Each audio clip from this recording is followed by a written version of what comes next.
ప్రభు నామంలో మీ అందరికి కూడా నా హృదయపూర్వకమైన వందనాలు తెలియజేస్తా ఉన్నాను. నేటి ఈ బుధవారం బైబిల్ స్టడీకు మిమ్మల్ని ప్రేమతో ఆహ్వానిస్తూ ఉన్నాను. నేటి బైబిల్ స్టడీ కొరకు 85వ కీర్తనను మనం ధ్యానం చేద్దాం. ప్రార్థనతో నేటి ధ్యానాన్ని మనం ప్రారంభించుకుందాం. పరిశుద్ధుడా, ప్రేమ కలిగిన తండ్రి, ఈ సమయంలో మరొకసారి మీ పాద సన్నిధి చేరటానికి మీరు చూపిన కృపను బట్టి స్తోత్రాలు. రాజా, వారం వెంబడి వారం క్రమం తప్పకుండా ఈ రీతిగా బైబిల్ స్టడీలో పాల్గొనటానికి నైనా మీరు కృపనిచ్చారు. స్తోత్రాలు. ఎవరు ఏ ప్రాంతం నుంచి ఏకీభవిస్తూ ఉన్నారో వారందరిలో మీ ప్రార్థనాత్మను ఉంచండి. మీ ఆత్మకార్యాలు మెండుగా జరగనివ్వమని బతిమాలుకుంటూ ఉన్నాం. నీ లేఖనాల్లోని సత్యాలను గ్రహించి మా హృదయాలను మేము సరిచేసుకొని నీ కొరకు వాడబడే కృపనివ్వమని యేసయ్య పరిశుద్ధ నామంలో అడిగి వేడుకుంటున్నాము పరమ తండ్రి, ఆమేన్. ప్రభునందు ప్రియ సహోదరి సహోదరులారా, 85వ కీర్తనను మనం ధ్యానం చేస్తూ ఉన్నాం. ఈ కీర్తన బబులోను చెర నుండి తిరిగి వచ్చిన తర్వాత వ్రాయబడిందనే ఒక సందేహం కూడా ఉంది. ఎందుకంటే ఒకవైపు పునఃస్థాపన గురించి రాయబడింది. దేవుడు ఇర్మియా ద్వారా సెలవిచ్చిన మాటను నిలబెట్టుకుని ప్రవక్త అయిన దానియేలు ప్రార్థనలో ఆలకించి ఇశ్రాయేలీల్ని తిరిగి రప్పించాడు. మరోవైపు చూస్తే దేశం ఇంకా శిథిలావస్థలోనే ఉంది. ఎక్కడ చూసినా రాళ్ళు చెత్త గుట్టలుగా పడి ఉంది. అలాగే దేవాలయము రాళ్ల కుప్పగా ఉంది. ఇవన్నీ చాలవన్నట్లు స్థానికులు వీళ్ళు తిరిగి రావటం ఇష్టం లేక సమస్యలు సృష్టిస్తున్నారు. ఈ కీర్తనకు నేపథ్యం అయితే ఇది. చెర నుండి తిరిగి వచ్చిన తొలి దినాల్లో రాయబడిన కీర్తన ఇది. ఈ కీర్తన 2 భాగాలుగా చేయబడింది. ఒక భాగంలో సంతోషం ఉంది, మరొక భాగంలో వేదన ఉంది. మొదటి 7 చరణాల్లో చూడగలిగితే మనం మనవిని చూస్తూ ఉన్నాం. వాగ్దాన దేశపు శిథిలాల మధ్య నిలబడి కీర్తనాకారుడు దేవుని వైపు చూస్తున్నాడు. మొదటిగా స్తుతిస్తున్నాడు. అందుకని మొదటి 3 చరణాల్లో స్తుతి మనకు కనబడుతూ ఉంటుంది. చూడగలిగితే క్షమించబడినందుకు స్తుతి. యెహోవా, నీవు నీ దేశము ఎడల కటాక్షము చూపియున్నావు. చెరకుపోయిన యాకోబు సంతతిని నీవు వెనుకకు రప్పించి ఉన్నావు అని రాయబడి ఉంటుంది. వారు తిరిగి రప్పించబడ్డారంటే అది కేవలము దేవుని దయ మాత్రమే. అందుకనే మొదటి చరణంలో దేవుని దయను మనం చూస్తూ ఉన్నాం. ప్రాణము లేని శరీరం ఎలాగుంటుందో ప్రజలు లేని దేశం కూడా అలాగే ఉంటుంది. జనము లేని దేశం అడవిలా తయారైంది.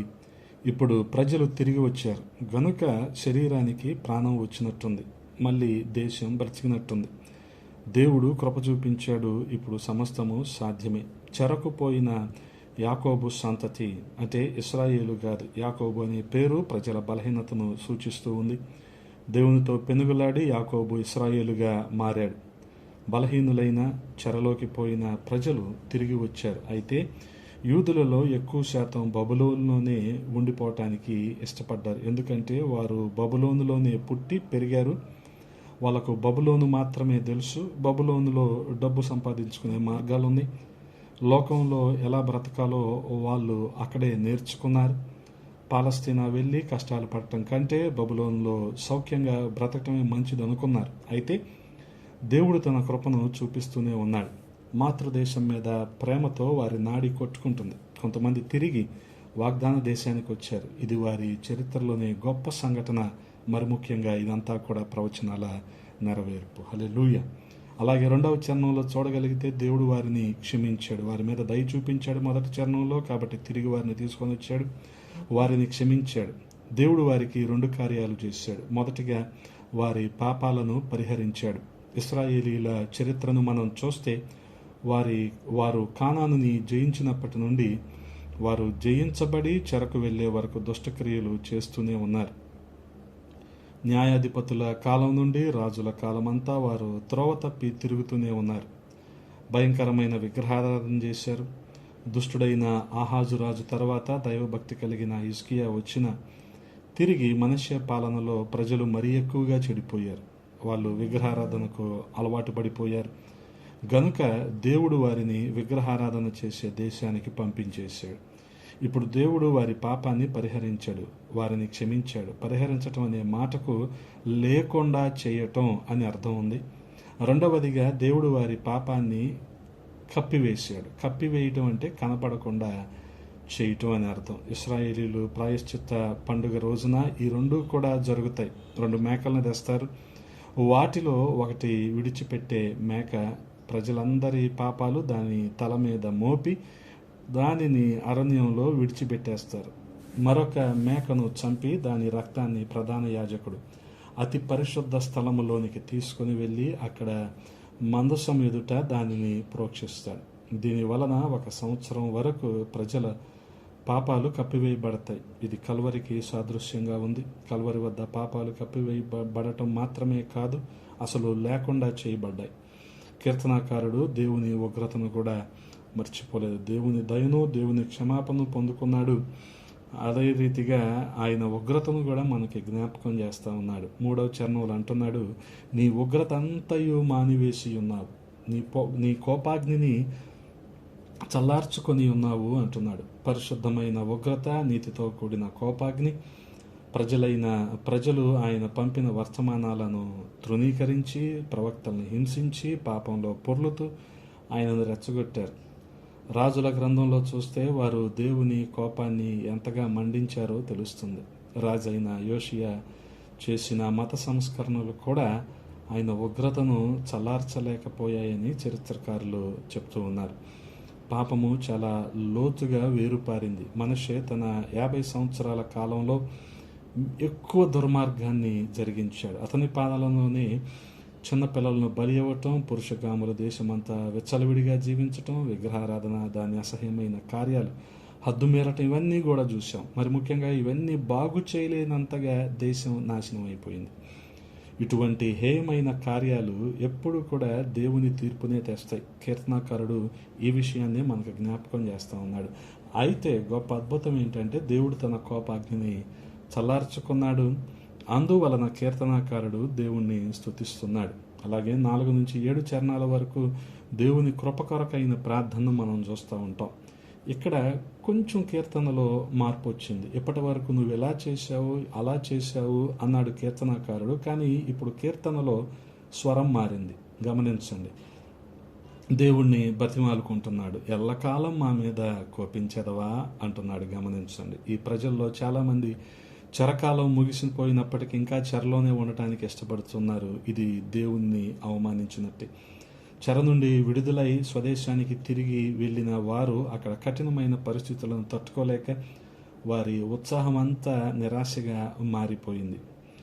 ఆర్థిక సమస్యలు, కఠినమైన శ్రమ, శత్రువులుగా ఉన్న పొరుగువారు, నిర్మాణాన్ని నిలుపు చేయమన్న రాజాజ్ఞ, ఇవన్నీ వారి ఆనందాన్ని ఆవిరి చేసేశాయి.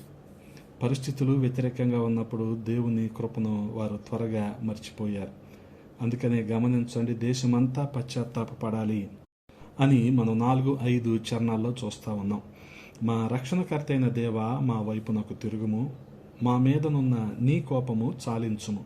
ఎల్లకాలము మా మీద కోపించదవా, తరతరములు నీ కోపము సాగించదవా. అంటే గమనించండి, దేవుడు వారి వైపు తిరిగాడు గనుక వారు కూడా దేవుని వైపు తిరగాలి. దేశము దేవుని వైపు తిరగకపోతే దేశానికి నిరీక్షణ లేదు.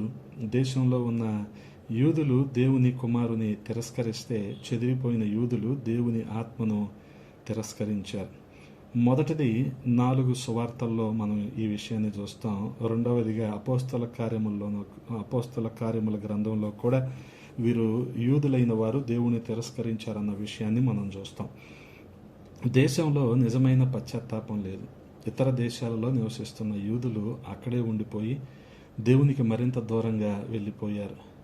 బబులోను యొక్క వ్యాపార మనసు వారికి బాగా వంటబట్టింది. వ్యాపారంలో ఆరితేరి అభివృద్ధి చెందారు. నాగరిక ప్రపంచ దేశాలలో స్థిర నివాసం ఏర్పరచుకున్నారు. స్వదేశంలోని యూదులు పరిశైల ఆచారాలను, సద్దుకైల నాస్తికత్వాన్ని నేర్చుకున్నారు. చివరకు మలాకి తన స్వరాన్ని వినిపింపజేసి హెచ్చరించి శాపం అనే భయంకరమైన మాటతో పాత నిబంధన గ్రంథాన్ని ముగించాడు. అయితే పశ్చాత్తాపంతో సరిపోదు, దానికంటే ఎక్కువైంది అవసరం అని కీర్తనాకారుడు మనకి బోధిస్తూ ఉన్నాడు.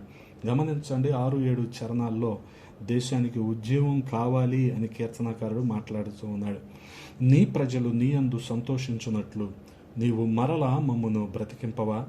యెహోవా, నీ కృప మాకు కనపరచుము, నీ రక్షణ మాకు దయచేయము అంటున్నాడు. ఉజ్జీవము, రక్షణ ఎప్పుడు కలిసే ఉంటాయి. ఉజ్జీవము పరిశుద్ధాత్మ యొక్క బలమైన కార్యము. అది దేశమంతా వ్యాపించి వేల కొలది ఆత్మలను రక్షణానుభవంలోనికి నడిపిస్తుంది. అందువల్లనే దేశంలోని ప్రతి కోణంలోనూ సమూలంగా మార్పు వస్తుంది. సంస్కరణ వలన బాహ్యంగా మాత్రమే మార్పు వస్తుంది, కానీ ఉజ్జీవం కారణంగా అంతరంగంలో కూడా మార్పు వస్తుంది. జాన్ వెస్లీ దినాలలో, ఎవన్ రాబర్ట్స్ దినాలలో, మరి ఇంగ్లాండ్లోనూ, మరి వేల్స్లోనూ వచ్చిన ఉజ్జీవం మరి దేశం యొక్క నైతిక స్వరూపాన్ని మార్చేసింది. సంఘం యొక్క సంఖ్య పెరిగింది. త్రాగుడు, వ్యభిచారము, నేరాలు, అవినీతి అన్నీ కూడా అంతరించిపోయాయి. యథార్థత పునఃస్థాపించబడుతుంది. అలాగే యజమానులు తమ ఉద్యోగుల పట్ల శ్రద్ధ వహించారు. ఉద్యోగులు మరింత కష్టపడి పనిచేశారు, నమ్మకస్తులుగా ఉన్నారు. యోధా రాజ్యంలో కూడా చాలాసార్లు ఉద్యోగం వచ్చింది. అయితే గొప్ప ఉద్యోగం దావీదు దినాల్లో మనం చూసాం. యెహోషాపాతు, హిజ్కియా, యోషియా వీరందరూ దేశాన్ని దేవుని వైపు మళ్లించిన వారే. ఆ గొప్ప దినాలను కీర్తనాకారుడు మనకు జ్ఞాపకం చేస్తున్నాడు. యజ్రా దినాలలో వచ్చిన ఉజ్జీవం కీర్తనాకారుడు ఉన్న దినాలలో వచ్చి ఉండకపోవచ్చు, కానీ దేశంలో పశ్చాత్తాపము, ఉజ్జీవము రావాలనేదే కీర్తనాకారుడు యొక్క ప్రార్థన. అందుకనే గమనించండి, దాని ప్రతిఫలము లేదా జవాబు అనేది మనం 8వ చరణం నుండి 13వ చరణం వరకు చూస్తూ ఉన్నాం. అందుకనే 8వ చరణంలో చూడగలిగితే, దేవుని రక్షణ సమీపంగా ఉన్నప్పటికీ, ఆయన కృపను ప్రజలు అనుభవిస్తున్నప్పటికీ, దేవుని రక్షణ పట్ల అయితే ప్రజలు కొంత నిర్లక్ష్యాన్ని చూపించారు. దేవుడైన యెహోవా సెలవిచ్చిన మాటను నేను చెవినబెట్టెదను, ఆయన తన ప్రజలలో తన భక్తులతోనూ శుభవచనము సెలవిచ్చును. దేవుడు తన ప్రార్థనకు జవాబిస్తాడనే నమ్మకంతో కీర్తనాకారుడు ఉన్నాడు. దేవుని మాటలు పాటించినంత కాలం వారికి శుభమే జరుగుతుందని అతనికి తెలుసు. దేవుని వాక్యాన్ని, దేవుని రక్షణ నిర్లక్ష్యం చేసినందువలననే దేశం గతంలో అన్ని సమస్యలను ఎదుర్కొందని తెలుసు. ఏ ఉద్యమం కూడా ఎక్కువ కాలం ఉండదు, గమనించండి. ఎందుకనంటే 20వ శతాబ్దం ప్రారంభంలో వేల్స్ దేశంలో గొప్ప ఉజ్జీవాన్ని మనం చూసాం. ఆశ్చర్యకరమైన సంగతులు ఆ దినాల్లో జరిగాయి. బొగ్గు గనుల్లో పనిచేసే కార్మికులు రక్షించబడ్డారు. వారి నోటి నుండి బూతులు, పోకిరి మాటలు బదులుగా ఉదయాన్నే స్తుతి పాటలు వినపడేవి. సారా దుకాణాలన్నీ కూడా మూతపడ్డాయి. రాజధాని అయిన కార్టిఫ్లో పోలీసులకు పని లేక ఖాళీగా తిరిగేవారు. జైళ్ళు, కోర్టులు ఖాళీగా ఉండే. ఇంగ్లాండ్లోని అన్ని సంఘాల నాయకులు వేల్స్లో దేవుడు చేస్తున్న కార్యాలను చూడడానికి వచ్చేవారు. తమ దేశానికి కూడా ఉద్యమం రావాలని ప్రార్థన చేస్తూ తిరిగేవారు. వారి ప్రార్థన ఫలించింది. అది దేశమంతా సంతోషించిన దినాలు. అయితే కొద్ది కాలం తర్వాత ఆ ఉజ్జీవ జ్వాలలు ఆరిపోయాయి. చాలా విచారకరమైన సంగతి. ప్రజలు భావోద్వేగాలతో తృప్తిపడిపోయారు. ఆ ఉజ్జీవాన్ని దేవుని వాక్య ప్రకారం నడిపించేవారు లేకపోయారు. భవిష్యత్తుకు సరైన పునాది వేసేవారు లేరు ఆ రోజులు. ఈ రోజుల్లో కూడా, ఈ దినాలలో కూడా వేల్స్ వీధుల్లో మనం నడుస్తూ ఉంటే ఉజ్జీవం యొక్క జాడలు ఎక్కడ కూడా కనిపించవు. అంటే ఉజ్జీవము ఆ కాలంలోనే ఉంది. ఆ తర్వాత దాన్ని నడిపించేవారు లేక, వాక్యపు వెలుగులో ప్రజలు నడుచుకోక, ఆ ఉజ్జీవం తెలియని తరం ఒకటి ఈ రోజుల్లో ఉంది. కాబట్టి దాని ఫలాన్ని వారు అనుభవించలేదు. ఆ ఉజ్జీవం యొక్క జాడలు ఎక్కడ కూడా నేటి దినాన్న కనపడవు. ఉజ్జీవంలో ప్రముఖ పాత్ర వహించిన చర్చీలు, మందిరాలన్నీ కూడా అమ్ముడుపోతున్నాయి. కొన్ని మందిరాలు మరి దుకాణాలుగా మార్చివేయబడ్డాయి. మరి కొన్నిటిని వేరే వాటికి వారు ఉపయోగిస్తూ ఉన్నారు. వేల్స్ ప్రజలకు రక్షణ మీద కంటే సామాజిక కార్యక్రమాల మీదే ఎక్కువ ఆసక్తి ఉంది. క్రీస్తు కంటే కమ్యూనిజం మీదే ఎక్కువ ఆకర్షణ ఉంది. చర్చి భవనాలు ఖాళీ అయిపోయాయి. సారా దుకాణాలు నిండిపోతుంది. తన దేశం యొక్క పరిస్థితిని బట్టి కీర్తనాకారుడు కూడా భయపడుతూ ఉన్నాడు, గమనించండి. అందుకే రక్షణను, దేవుని వాక్యాన్ని నిర్లక్ష్యం చేసి లోకం వైపు మరలా తిరగద్దని హెచ్చరిస్తున్నాడు. అది కీర్తనాకారుడి దృష్టిలో అప్పటి ఇశ్రాయేలీయుల పరిస్థితి అది. వాస్తవంగా 20వ శతాబ్దంలో మన కళ్ళ ముందు జరిగిన పరిస్థితులు ఇవి. మనము జాన్ వెస్లీ ఉజ్జీవాన్ని మనం చదువుకున్నాం. ఆ తర్వాత రోజుల్లో ఆ ఉజ్జీవం మనకి కనబడలేదు, గమనించండి. కానీ దావీదు మాత్రం పూర్తిగా ఆశావాదిగా అయితే లేడు, గమనించండి. దేవుని రక్షణ సమీపంగా ఉంది అని 9వ చరణంలో మాట్లాడుతూ ఉన్నాడు. మన దేశములో మహిమ నివసించున్నట్లు ఆయన రక్షణ ఆయనకు భయపడు వారికి సమీపంగా ఉన్నది అంటున్నాడు. కొన్ని సంవత్సరాల క్రితం షకీనా మహిమ దేవుని మందిరం నుండి అయిష్టంగానే వెళ్ళిపోవటం యేస్గేలు చూశాడు. అది ఇక తిరిగి రాలేదు. ఆ మహిమ మేఘము అరణ్యములో ఇశ్రాయేలీలను నడిపించింది.